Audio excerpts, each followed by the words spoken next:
Hello, here's a request video, which kind of bicycle to get. So if that's the only information I have going on to go off of, I would say get a bicycle, get a road bike. I don't know why mountain bikes took over so much in the last few years, or I guess in the last 20 years, but road bikes are a lot faster. And you can ride on dirt roads on a road bike just as well as a mountain bike. I'd only get a mountain bike if there's actual mountain bike trails around. What I do is I go on Craigslist and I just keep an eye out for a deal and just get a used bike. Used bikes, I think, they're just as reliable pretty much as a new bike. You can just replace the parts as needed, but bike parts on bikes last forever. And you can get a better deal. I'd get a steel bike. I think if you're going to get a bike that you're going to plan on keep for the rest of your life, get a steel bike, because if the frame breaks, then you can just get it soldered back together and you don't have to get another bike. If you get one of these, if you get an aluminum bike or a titanium bike or one of these new carbon fiber bikes and it breaks, then you're screwed. You have to buy a whole new bike. And just getting a frame is expensive, so you might as well just get a new bike, and that's expensive. And they don't really make steel bikes anymore. If you personally, if I had a job and money and everything, and I were to get a new road bike, I'd get one of the carbon fiber ones. But that's because they're lighter. But most people don't need super light bikes. Personally, I would recommend just getting a regular road bike with the curly handlebars, because you can go aero, and you can also go up high, and have not have to be down all the time. But it's really important to get the shifters, the brake lever shifters. I think all of the bicycles these days come with those anyway. But if you're going to get a used bike, make sure to get one with the brake lever shifters, because it's a lot easier to shift because your hands are already there on the brakes. You don't have to put your hand all the way down on the frame. It's a million times better.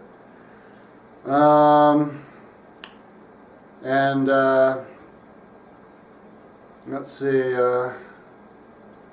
But another alternative could be just a commuter bike, like kind of a bike with 29-inch wheels and the handlebars that go across. It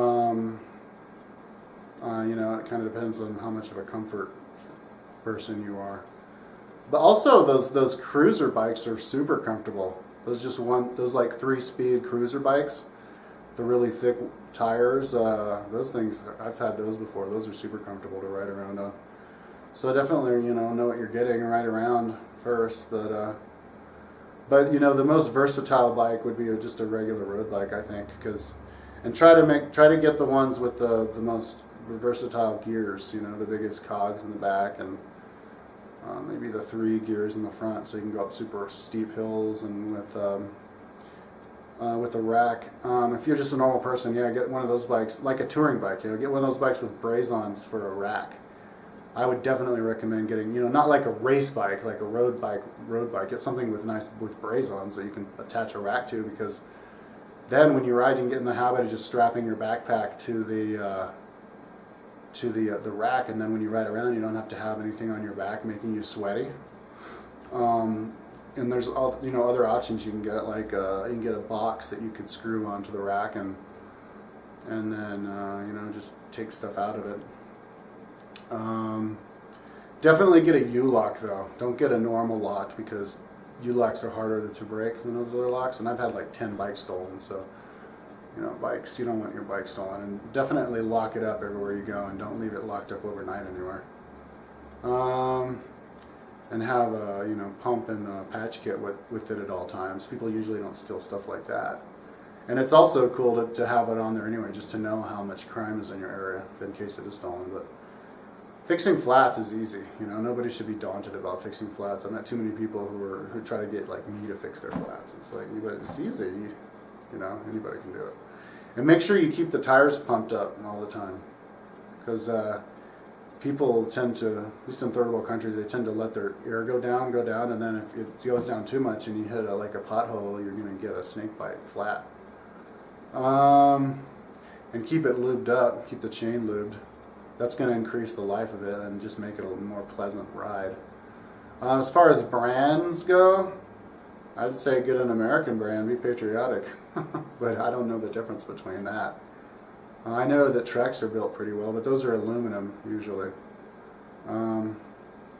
As far as bicycle performance, I think the aluminum ones are the hardest, the stiffest, and the metal ones bend some more. So if you want something that's more comfortable, you get a metal bike. I don't know exactly how bendable the plastic ones are. I've never had one, but you know, I think they're more susceptible to breaking. You know, like if it gets super cold or something, you know, you can crack it and then you're screwed. Although I've broken all kinds of bikes. I've broken metal bikes. I've snapped a aluminum bike. That's how I got this scar. I've cracked titanium bikes, so everything will break.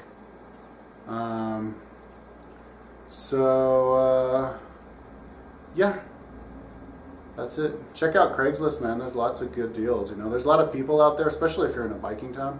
There's a lot of people out there who just sell bikes for, you can get a good deal on it. I've kind of looked around and seen. Or go to the second-hand store. You know, or even you know, if you go to a garage sale or something, you can get a really cheap bike for like super cheap money. You know, like owning a bike, it's never really get in the way of your money because you can get bikes for like $50, you know, in garage sales and Craigslist and stuff like that are worth a lot more than that. The riding difference between a super cheap bike and a really nice bike really isn't that big of a difference, man.